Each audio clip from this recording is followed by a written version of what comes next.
अपने सपनों का घर बनाना चाहते हो तो होम लोन भी लेना पड़ेगा, बिकॉज एक बड़ी इन्वेस्टमेंट है। होम लोन के साथ साथ कुछ क्वेश्चंस आते हैं, कितना होम लोन लेना चाहिए, कितनी ईएमआई होनी चाहिए, कितने टेन्योर के लिए लोन लेना चाहिए।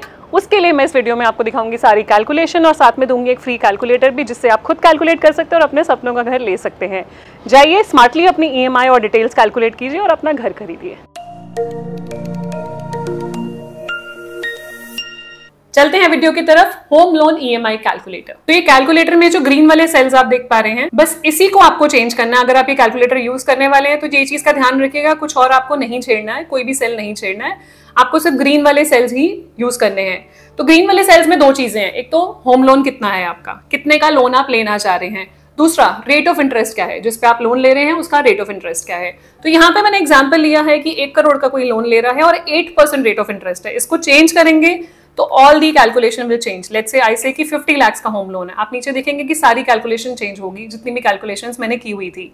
But let's take it 1 CR only. Home loan 1 crore का लिया 8% पे। यहाँ पे मैंने डिफरेंट सिनेरियोज बनाए हुए हैं। 60 मतलब 5 साल का लोन, 84 मतलब 7 साल का लोन, 120 मतलब 10 साल का लोन, 180 तो आपको भी पता है 15 साल का लोन। सो जनरली क्या होता है कि आप होम लोन के साथ अपनी ईएमआई भी एडजस्ट करते हो, कितना आप पे कर सकते हो पर मंथ। आप चाहते हो कि होम लोन ईएमआई कम से कम हो, सो दैट आपके ऊपर आपके पास मंथली बर्डन ना हो ईएमआई पे करने का। बट क्या वो तरीका सही है? आइए देखते हैं। जब भी आप होम लोन लेते हैं तो इसको जो चार्ट है इसको बोलते हैं loan amortisation table. So basically जब आप ईएमआई पे कर रहे हो, एग्जाम्पल लेते हैं, हमने 60 मंथ्स का लोन लिया, या मोस्ट कॉमन जो लोग लेते हैं लेट्स से 15 ईयर्स का लोन लिया, जो ज्यादातर लोग शुरू करते हैं 15 साल के लोन से। 15 साल का लोन लिया, 1 करोड़ का, 8% पे ईएमआई बनती है 95565। मतलब 15 साल में देना है 180 इंस्टॉलमेंट्स, 180 ईएमआई देनी है और 95,565 की देनी है। अब आप 95,565 की दे रहे हैं, बट क्या आपको पता है कि 95,565 जब आप पे करेंगे, पहली इंस्टॉलमेंट आपने पे करी, पहला इंस्टॉलमेंट जो है फर्स्ट मंथ की, 95,565 में से 66,667 वाज द इंटरेस्ट। तो पहले बैंक इंटरेस्ट रिकवर करता है और बाद में आपका प्रिंसिपल रिकवर करता है। तो आप अगर यहाँ पे देखेंगे, आपका प्रिंसिपल सिर्फ आपने 28,898 पे किया, लेकिन जो इंटरेस्ट कंपोनेंट था वो 66,667 आपने पे किया। सेकेंड मंथ में 66,474 वाज इंटरेस्ट और 29,090 रुपीज वाज दी प्रिंसिपल। अब लेट्स से अब ये आपका है, ये कॉलम है आउटस्टैंडिंग प्रिंसिपल कि कितना प्रिंसिपल रह गया।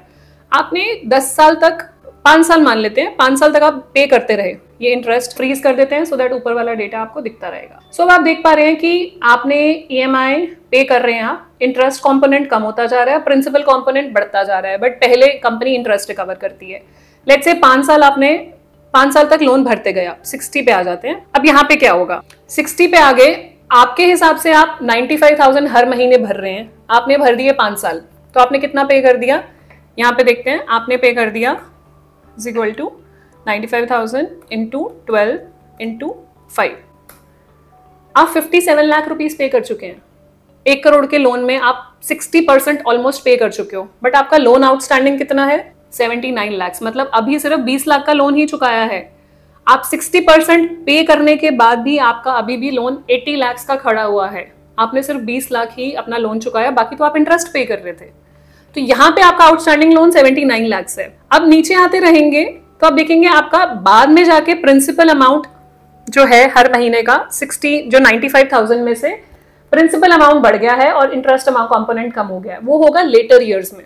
अब यही सिनेरियो अगर हम लेते हैं लेट्स से 10 साल के लोन में, 10 साल में 1 करोड़ का अगर लोन लिया है और 8% की अगर आपका रेट ऑफ इंटरेस्ट है, 1,21,000 आपकी ईएमआई आती है, महीने का 1,21,000 देना है। यहाँ पे सेम चीज आप देखेंगे, पहली इंस्टॉलमेंट में 66,000 आपका इंटरेस्ट जा रहा है और प्रिंसिपल जा रहा है 54,000, ये बढ़ता जा रहा है। सो अब अगर आप देखेंगे कि 5 साल का अगर आपने लोन लिया होता है 1 करोड़ का, तो 1 करोड़ के साथ आप कितना इंटरेस्ट पे कर रहे हैं, ये इंटरेस्ट भी टोटल करके मैंने यहाँ लिखा है 21 लाख रुपए आप इंटरेस्ट पे कर रहे हैं। अगर आपने 1 करोड़ का लोन लिया था फॉर 5 ईयर्स, तो only 21 lakh is the interest amount. Whereas जब 7 ईयर्स का लिया था तो 30 लाख आप इंटरेस्ट पे कर रहे हैं साथ में।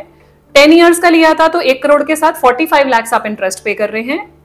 और अगर 15 ईयर्स की पॉलिसी ली थी तो 1 करोड़ के साथ आप 72 लाख इंटरेस्ट पे कर रहे हैं। 20 ईयर्स का अगर आपने लोन लिया है तो 1 करोड़ के साथ 1 करोड़ ही आप इंटरेस्ट पे कर रहे हो, तो ज्यादा इंटरेस्ट भी लग रहा है। सो अगर आप कोशिश करें अगर आप अपने लोन टेन्योर को कम कर सकें तो कम कीजिएगा।